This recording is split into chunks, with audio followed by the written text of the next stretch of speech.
What is up, dudes? It is your excellent friend, the brand here, coming to you from Taking Back DFS and Fan Warrior Nation. Want to thank you very much for joining me. We're going to take a look at the Draftkings lineup build today, as well as some value plays. Just kind of give you guys some ideas to toil over while you're making lineups. It is October 24th, 2018.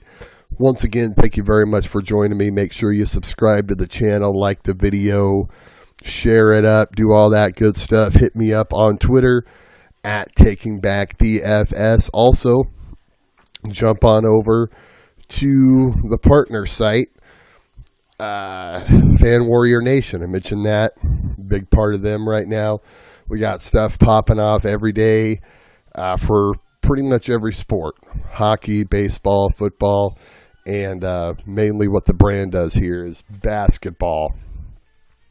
So with that being said, let's go ahead and jump right into it. I've had a pretty damn good last few days on NBA, especially in cash, and even a little bit of tournament success. Been hitting up over the 300 mark.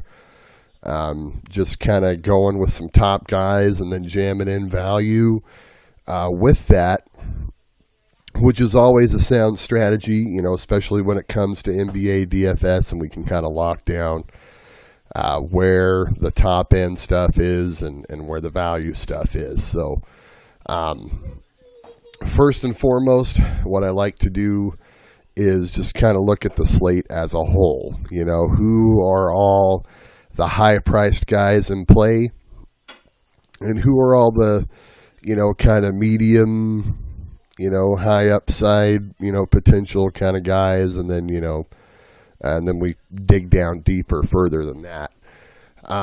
It's nice to have this view. You only get this view when you're actually like on the site, on a desktop or laptop.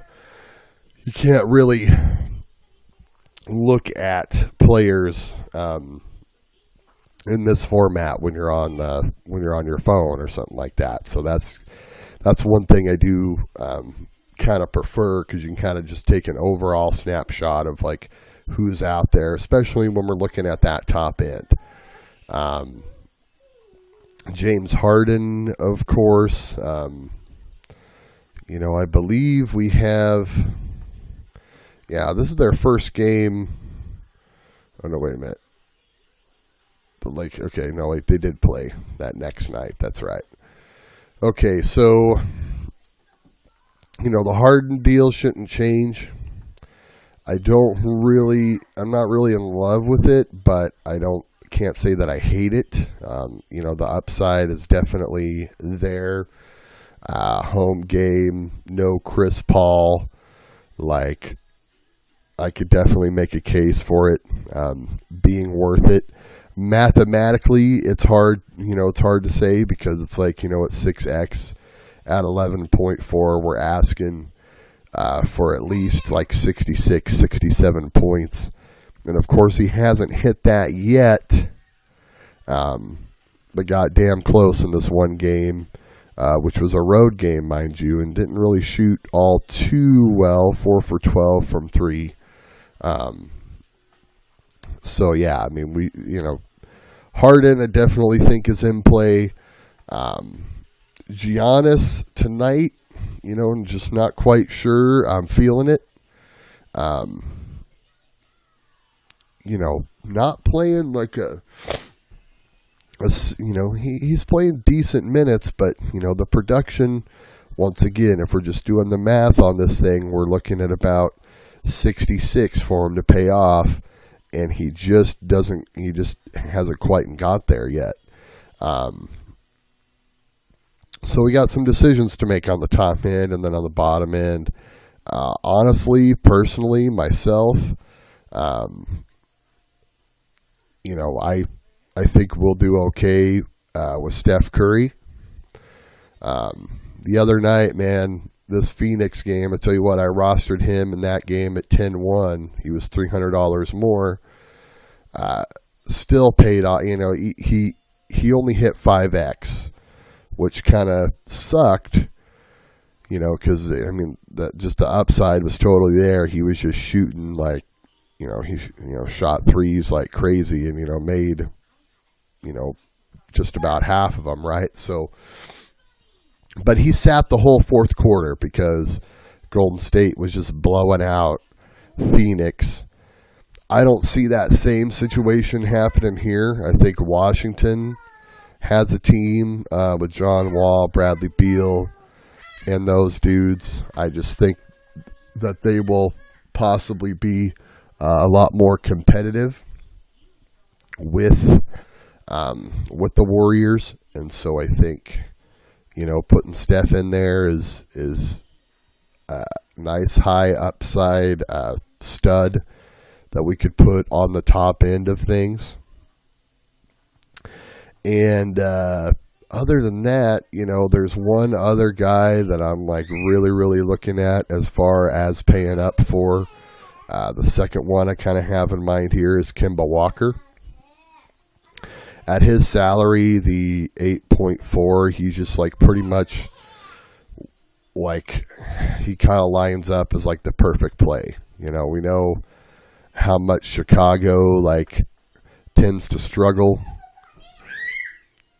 Chicago's going to try to roll out a combination of Campaign and Antonio Blakeney on Kemba Walker.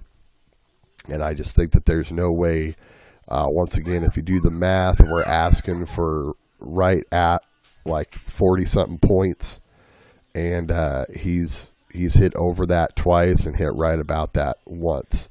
And its price is staying relatively in this same area.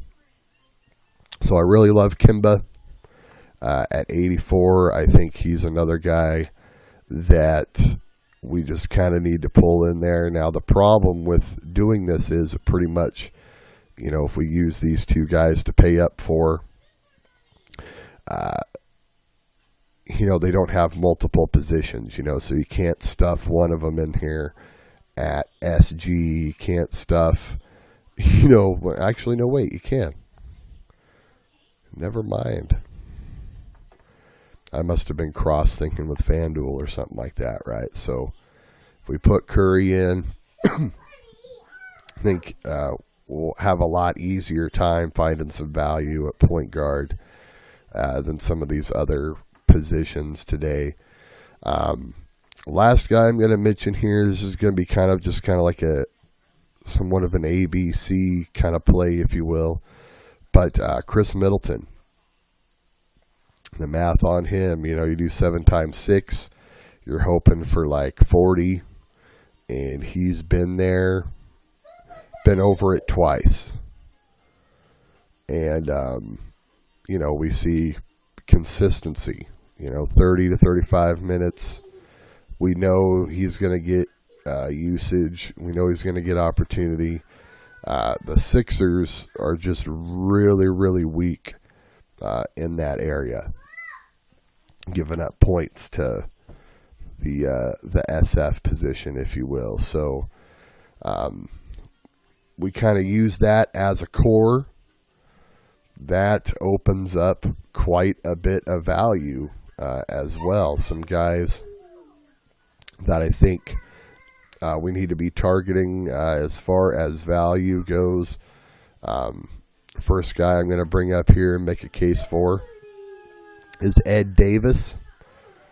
Ed Davis, man, it's not like anything very pretty, and he hasn't even hit 20 minutes in a game yet, but you know what he does? He rebounds. This guy is just a rebound machine, and you just can't stop him from doing that. And I think that this sets up really well for him in Cleveland, who's a small team down low anyway. So we see a situation where even if Eddie D only plays 15 minutes or so, huge, opportunity for him to just barely hit value. But that's really all you're asking for, right? You don't need a huge high upside game out of a guy like that. So he's someone that I'm definitely going to keep playing until he gives me a reason not to. One other guy I want to mention here as well, Dorian Finney-Smith, who is like quietly Like, you know, he's not like,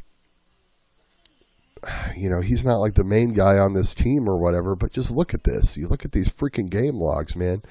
30, 30, and 40. You're going to tell me that I can pay $4,100 for a guy that I know is going to at least get 30 minutes in this game and might not, you know, there's no huge upside here, but I'm happy with him hitting, you know, 6x at 4,100 by giving us 23, 24 points. Like, I'm super happy with that. You know what I mean? Like, that is what you're looking for. That is what you want when you're talking about DFS, you know, basketball.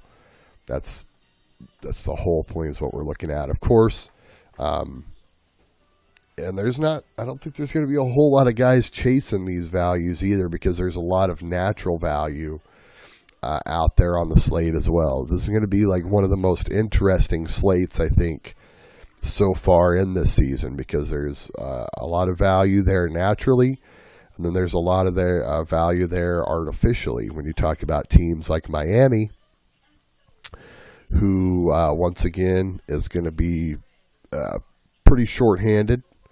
No Ellington, of course, no Waiters, no Johnson. Winslow might play. Jones, I heard, is not playing. You know, you get James Johnson here. Of course, not playing. So, makes it very, very interesting. I don't know if I'd go Whiteside here, but I think backcourt-wise, I love it. You know what I mean? You want to roll out D-Wade. You want to roll out Magruder, who's like, psh, I mean, the numbers over the last few games like speak for themselves, right? Like, even if you see here, got 32 minutes, had a disappointing night, still hit 18 points. At this price, not really loving that. It makes it a little riskier, you know what I mean? At the 3.8, that's awesome. You know what I mean? Like, you know, he basically hit 5x for like almost nothing. So, something to look at there. Miami, of course, there's always the value. And then, of course, you know, the Houston guys, the fallout, the suspensions, you know, from the fights. Eric Gordon's usage went way up. He's a little bit on the higher side at 5,800, but he's very, very interesting to me. Also, a guy like PJ Tucker, who, you know, was disappointing, but like the minutes have been there. You know, this is actually, I want to cry. I used him there. But you know, that's the thing. They're not going to let him do anything, but he's there. And, yeah, then, you know, talk about the other side of that suspension, LA, that makes these guys in play again as well. Had a really good night the other night, playing Ball and Hart together, just pretty much just soaked up, the usage that they had already, as well as the usage, you know, from Rondo and from Ingram being out. Kyle Kuzma ended up being a really good play as well. Kyle Kuzma is just one of those guys, especially at that price. I just have, you know, I start to irk when even thinking about playing him. So, anyway, there's a few things to kind of chew on there. Let me know what you thought of the video. Leave a comment. Of course, like the video. Subscribe to the channel if you haven't already. Also, head on over to Fan Warrior Nation to get some correlation plays. Get up into our Slack. You can actually get 30 days free access on the website right now. Use the promo code NBA free. Get yourself hooked up. Get yourself jazzed in with us there. So, yeah, that's about it. I'm going to wrap this up, folks. Until next time, this has been your excellent friend, The Brand, saying good luck out there, and I will see y'all in the next video. Peace.